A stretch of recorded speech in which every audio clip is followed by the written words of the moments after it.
Pues bien, vamos a empezar con el número 3 de lo que es la confesión. Vamos a ver que sí, en la tierra hay poder para perdonar los pecados. Entonces, vamos a ver cómo las personas confesaban sus pecados cuando las personas creían. Veamos en Hechos de los Apóstoles 19:18. Dice así. Dice, muchos de los que habían creído venían a confesar y declarar sus prácticas. Bastante de los que habían practicado la magia reunieron los libros y los quemaron delante de todos. Calcularon el precio de los libros y hallaron que subía a 50,000 monedas de plata. Palabra de Dios. Queridos hermanos, si seguimos la palabra de Dios, dice que los que habían creído venían y confesaban, en otros dice confesaban sus pecados. Queridos hermanos, según las enseñanzas que dan las personas que dicen que no se debe de confesar con un hombre, entonces no necesitan caminar a ningún lugar, porque basta con que pidan perdón a Dios en su lugar donde estén para que Dios los perdone. Y Dios perdonará todos los pecados. Pero Jesús es claro y dice, lo que aten queda atado y lo que desaten queda desatado. También vamos a ver que Jesús da una autoridad donde dice que a quien le perdonen los pecados le van a ser perdonados y al quien no se los perdone le van a quedar sin perdonar. Entonces, querido hermano, esto quiere decir que tienes que declararlo ante alguien que tiene una autoridad de decirte que está perdonado tu pecado o decirte tu pecado no te está perdonado. Eso, queridos hermanos, es un suponer que uno tenga su esposa, un amante, y entonces él se arrepienta y sigue arrepentido cuando le llega ese mal a la conciencia, pida perdón a Dios y dice, Dios ya me perdonó, y sigue estando con la esposa y con la amante. Eso sería no confesarse con un hombre, sino confesarse directo con Dios. Pero cuando nosotros nos confesamos con un hombre, Él nos dice, tus pecados te son perdonados cuando nosotros dejemos al amante y nos dediquemos solo a nuestra esposa. Pero si yo decido seguir con mi esposa y con una moza o con un amante, como se dice, el sacerdote no me va a poder dar la absolución de mis pecados hasta que haga la penitencia de dejar a la otra mujer que hace que yo esté en pecado. Mientras no haga el acto de dejar a esa persona, no me dan la absolución de mis pecados. Por eso es necesario, queridos hermanos, que esto se haga con un hombre. Por eso Jesús dejó a hombres para que realicen este ministerio. Veamos qué dice Santiago 5:13. Dice así. Dice, ¿sufre alguno entre vosotros que ore? ¿Está alguno alegre? Que cante salmos. ¿Está enfermo alguno entre vosotros? Llame a los presbíteros de la iglesia, que oren sobre él y le unjan con óleo en el nombre del Señor. Y la oración de la fe, dice, salvará al enfermo, y el Señor hará que se levante. Y si hubiera cometido pecado, le serán perdonados. Confesaos, pues, mutuamente vuestros pecados y orad los unos por los otros para que seáis curados. La oración eficiente del justo la oración ferviente del justo tiene mucho poder.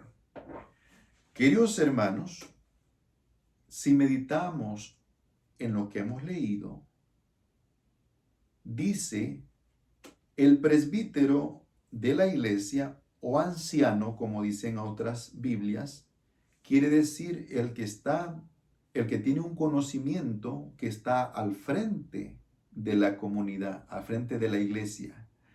Entonces es la persona encargada de poder ungir al enfermo, de poder recibir la confesión del enfermo y los pecados le van a ser perdonados. Pongámosle atención a la palabra de Dios. No cualquier persona puede andar ungiendo. Por eso la palabra de Dios, queridos hermanos, tenemos que seguirla como es.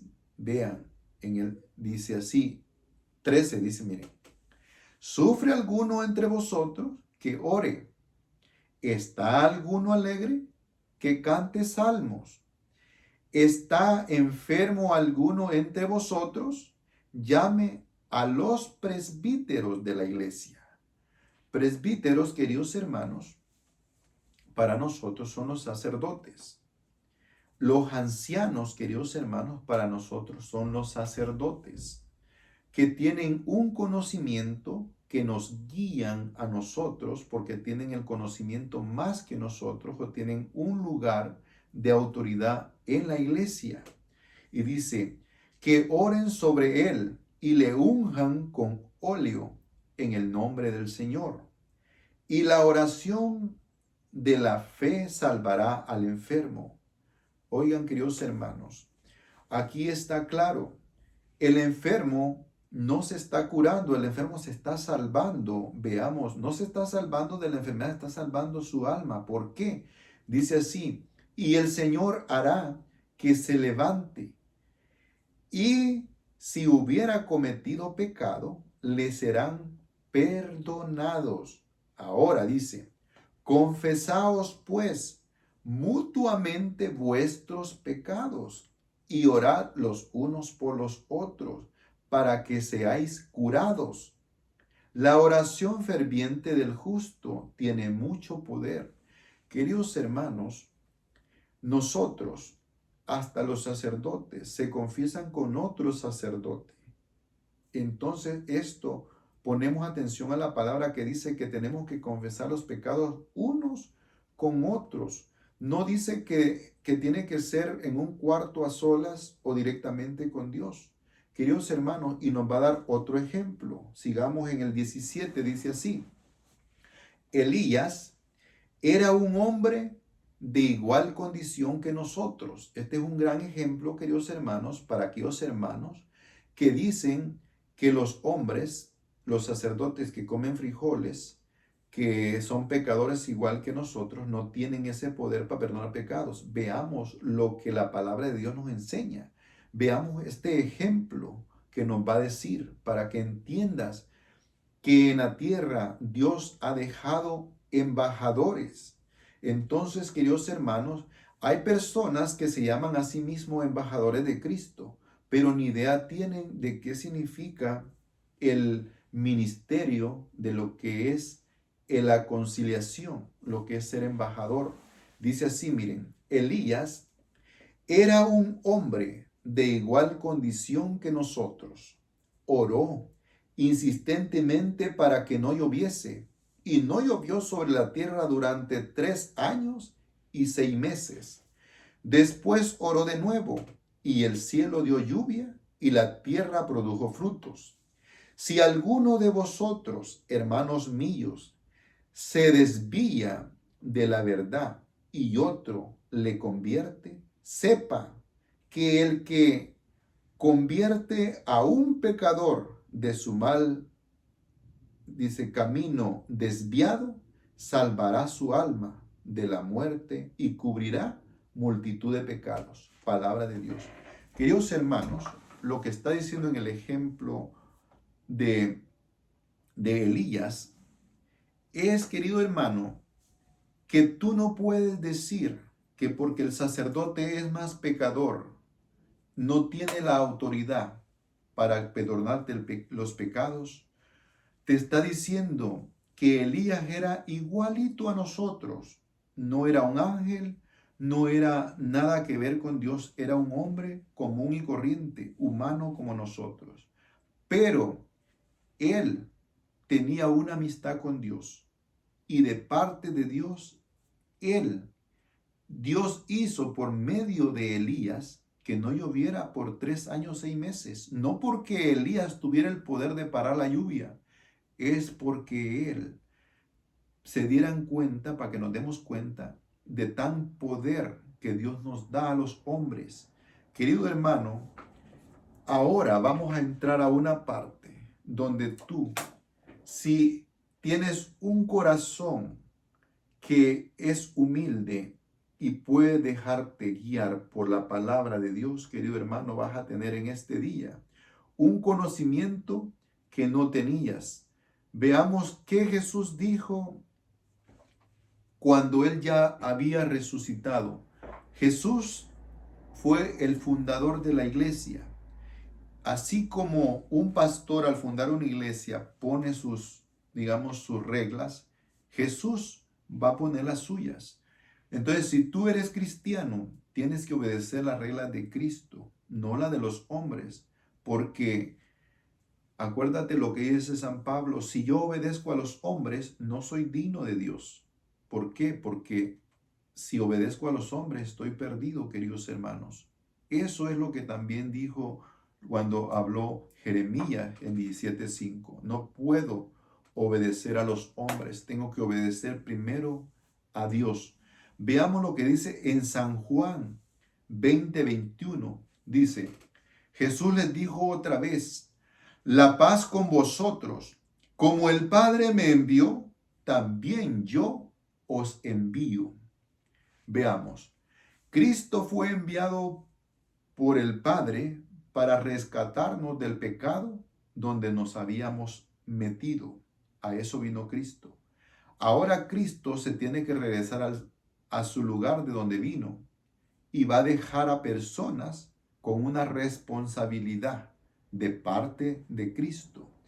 Pero hay personas que prefieren negar lo que Cristo dice por hacer caso a lo que los hombres les enseñan. Entonces ahí está en ti.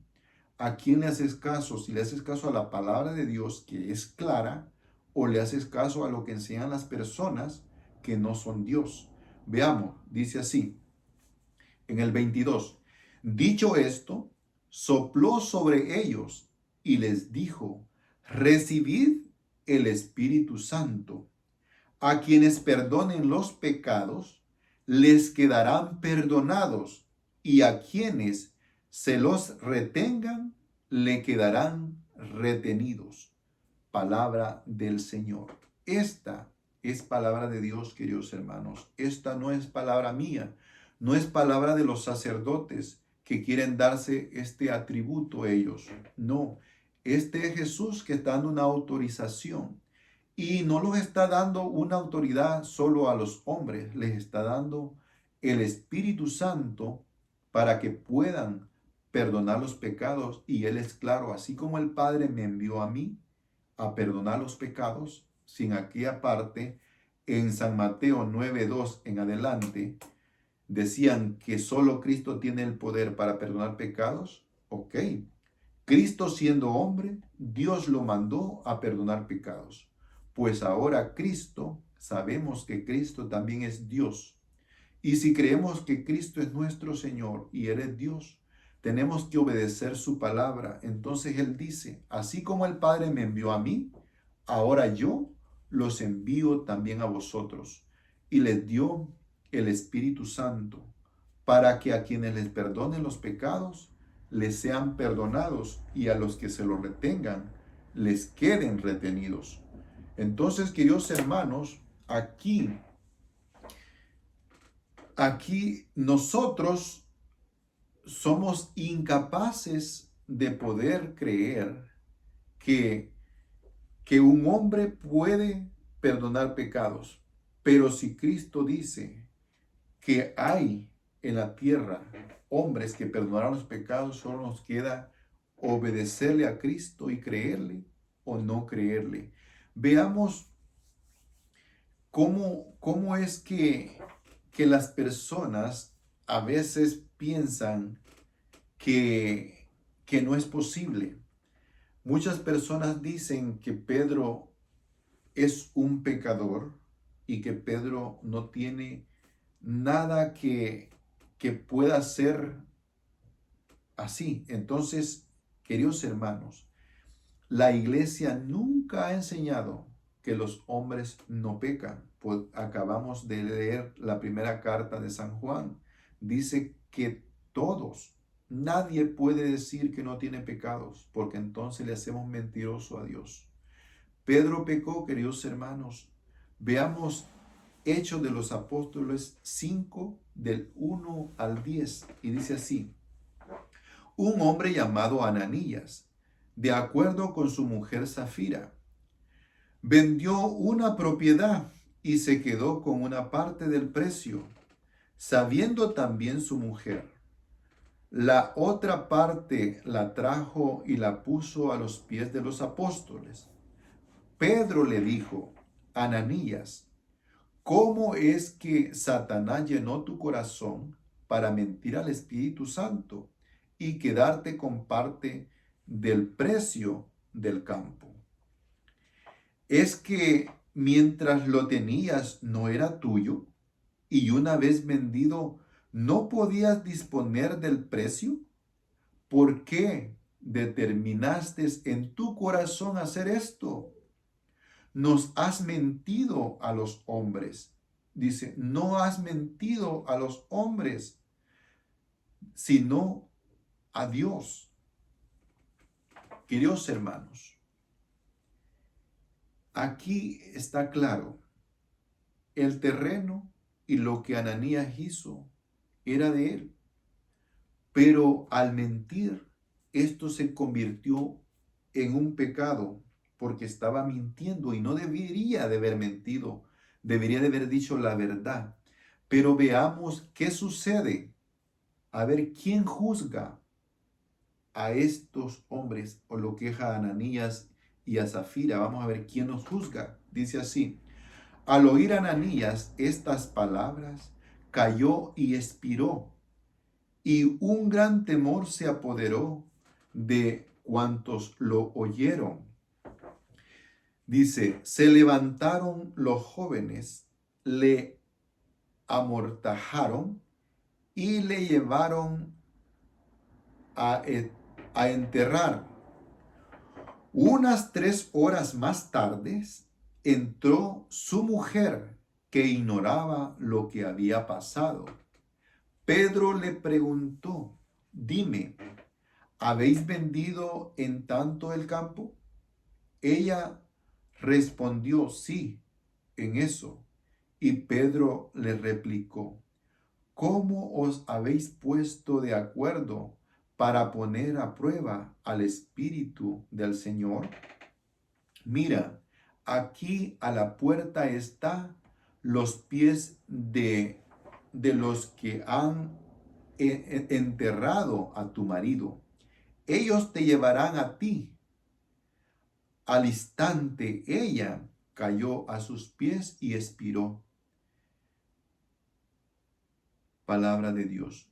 Queridos hermanos, aquí nos podemos dar cuenta que quien los juzgó a ellos fue Pedro por medio del Espíritu Santo, porque ellos creían que le mentían a los apóstoles, igual que ustedes, queridos hermanos, que no creen en la confesión con el sacerdote, piensan que nosotros le confesamos nuestros pecados confiando en el sacerdote. Pero nosotros, queridos hermanos, cuando confesamos nuestro pecado, estamos obedeciendo a Cristo, que nos mandó a confesarnos con otro hombre. Y de esa manera, queridos hermanos, es como obedecemos a nuestro Señor Jesucristo. No es que nosotros pongamos nuestra esperanza en el sacerdote. Sabemos que el sacerdote es un pecador como nosotros, pero también sabemos que Cristo lo mandó y Cristo por medio del sacerdote nos perdona nuestros pecados. Solamente tenemos que hacer un acto de fe y humildad y declarar nuestro pecado ante un hombre de Dios que nos va a guiar para que cambiemos nuestra vida. Queridos hermanos, confesar nuestro pecado directo con Dios. ¿Cómo sabemos que nuestro pecado está siendo perdonado? Si seguimos pecando y seguimos cometiendo los mismos errores. Queridos hermanos, el sacerdote a veces no nos va a perdonar nuestro pecado, porque si yo le digo, queridos hermanos, que he robado, él me va a preguntar que si voy a seguir robando o he decidido no robar más. Aparte tengo que hacer mi acto de contrición, que es ir a dejar el aquello que me robé, reparar el daño, queridos hermanos. Eso es un acto de penitencia. Entonces, queridos hermanos, Dios, si hubiera dicho que teníamos que confesarnos directamente con Él, lo diría la palabra de Dios, pero no lo dice, sino que nos manda a que nos confesemos con hombres. Entonces, queridos hermanos, nosotros en nuestra humanidad, en nuestra forma de pensar, sabemos que un hombre no es el que nos perdona nuestros pecados y no estamos poniendo nuestra esperanza, nuestra fe en un hombre. No, queridos hermanos, nosotros estamos obedeciendo la palabra de nuestro Señor Jesucristo, que nos mandó a que nos confesemos con hombres. La iglesia, queridos hermanos, a veces es más sencillo de lo que nosotros nos complican la vida las personas que no entienden las escrituras, porque al no entenderla le hacen decir cosas a la escritura que no dicen. Entonces nos mantienen que lo que tienen contra la iglesia son puras supersticiones, atacar a la iglesia porque no entienden la palabra de Dios. Queridos hermanos, para que entendamos, la Biblia la hizo la Iglesia Católica. Ellos decidieron qué libros eran inspirados por Dios y entraban en el canon. Canon significa una regla, una línea, o sea, entraron en un reglamento los libros que son canónicos. Entonces, estos libros son los únicos que son reconocidos como palabra de Dios. Hubieron muchos libros, muchas escrituras, pero la iglesia los examinó y decidieron cuáles libros entraban en la Biblia y cuáles libros no entraban porque no estaban de acuerdo a lo que los apóstoles habían enseñado. Queridos hermanos, nosotros tenemos la tradición de los apóstoles, que muchas personas enseñan que no es correcto seguir las tradiciones. Queridos hermanos, hay tradiciones que no son correctas porque son de hombres, pero ahí está para nosotros es la tradición con T mayúscula, que quiere decir la tradición que recibimos de los que lo oyeron de boca del Maestro, que es nuestro Señor Jesucristo, que son los apóstoles.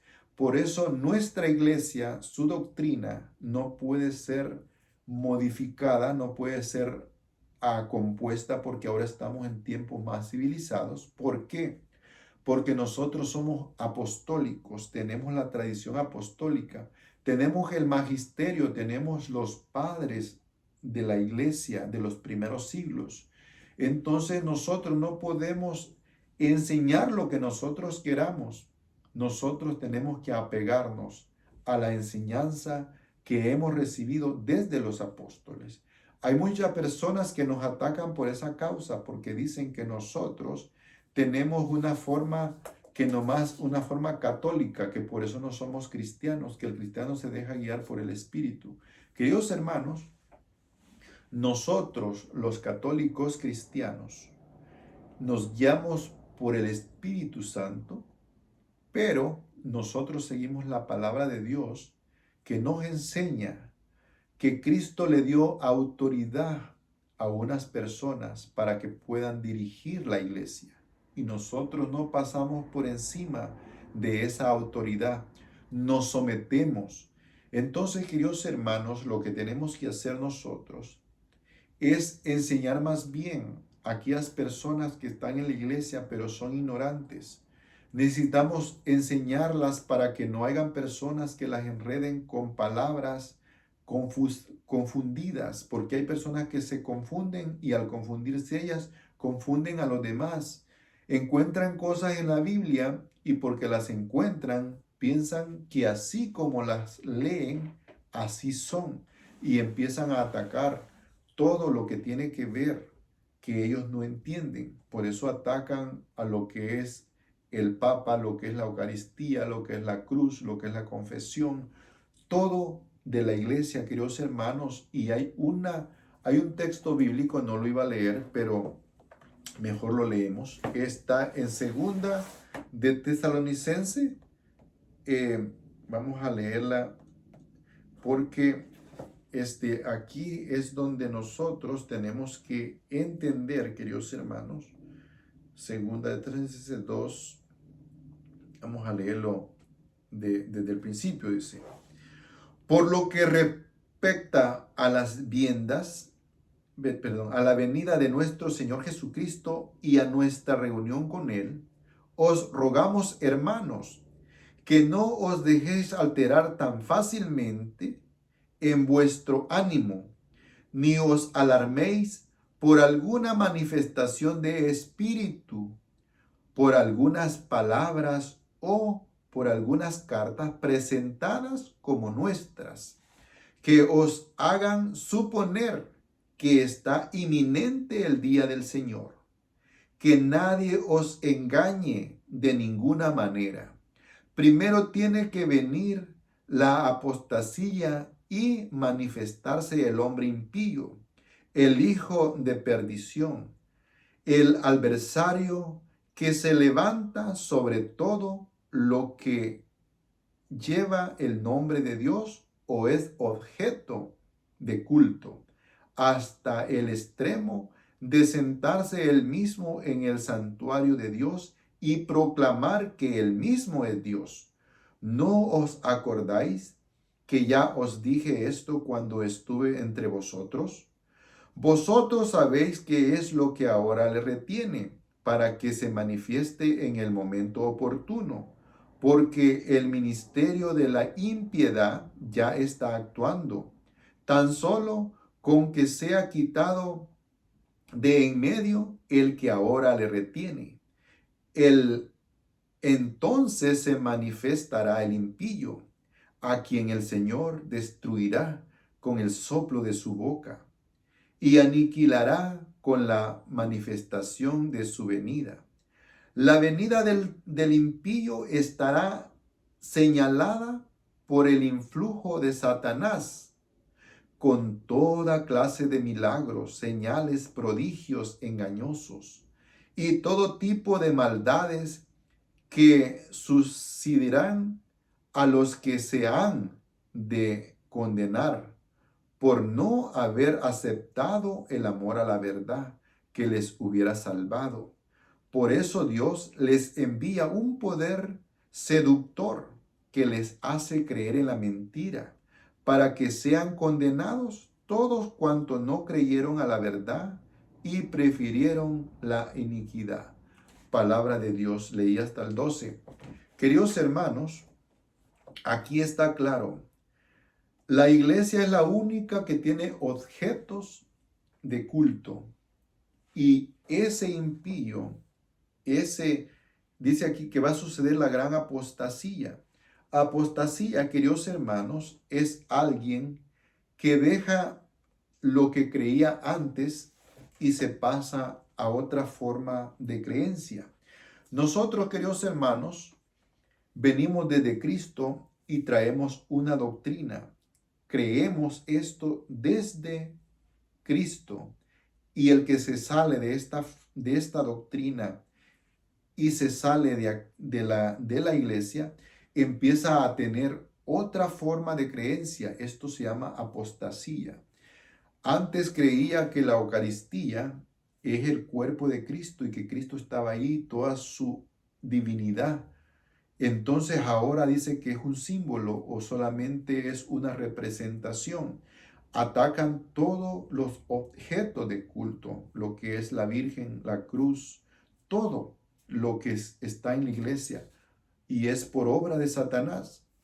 Y muchas personas piensan que porque ahí hay milagros, entonces ahí está Dios. Vean lo que dice en segunda de Tesalonicense 2 del 1 en adelante, queridos hermanos, dice que Dios mismo les permitirá que sucedan y vean estos milagros para que se pierdan. ¿Por qué? Porque le gusta ver el show, le gusta ver milagros y no hacen caso a la verdad. Entonces prefirieron la mentira, entonces no prefirieron la verdad que los hubiera salvado. Entonces ahí se van a quedar viendo milagros, pero es posible, queridos hermanos, que se condenen por no aceptar la verdad. Pues bien, querido hermano, voy a seguir después con estos temas. Voy a descansar un poco, pues Dios les bendiga y seguimos adelante.